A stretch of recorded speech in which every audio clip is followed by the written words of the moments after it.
It's another alleged gameplay video. Oh, it's so fashionable, isn't it? It's so fashionable to attack Pac Man on the Atari VCS. But what can you do? I do have to laugh because often it's by people on YouTube that weren't even born when this came out. Sounds terribly elitist, that, but there you go. Yeah, it's Pac Man. I liked it. It was the only way I could play it close to the original game in the home back then. It was amazing.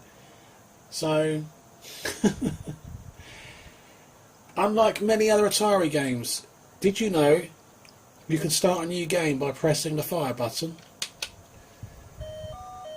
Oh yes, you can. Oh, that was a great start, wasn't it? But yeah,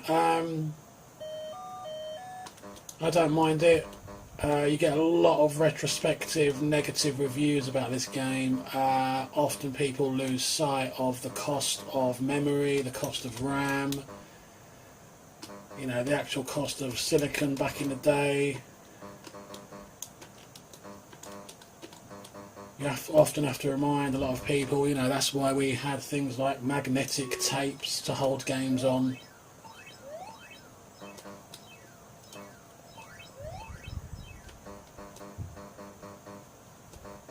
So it's all well and good for a homebrew game to come out, a version of Pac Man that's got the luxury of more RAM.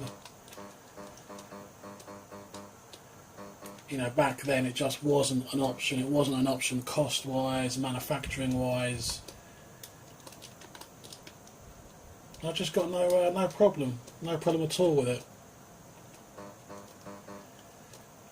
I've even seen this version attacked for having some like weird bug on it, and yet the person was actually playing the TV Boy version. I mean, that'll tell you everything, won't it, really?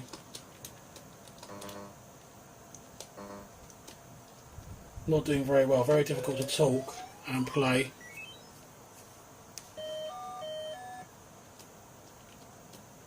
But it's so important for me to try and get the gameplay, actual gameplay of my collection recorded. For prosperity, if you like.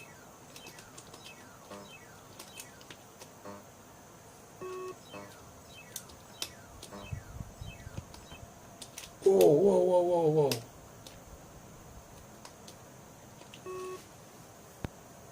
But there you go. It's Pac Man on the VCS.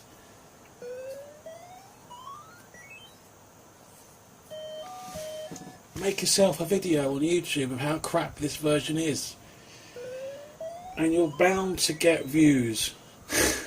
Bye bye.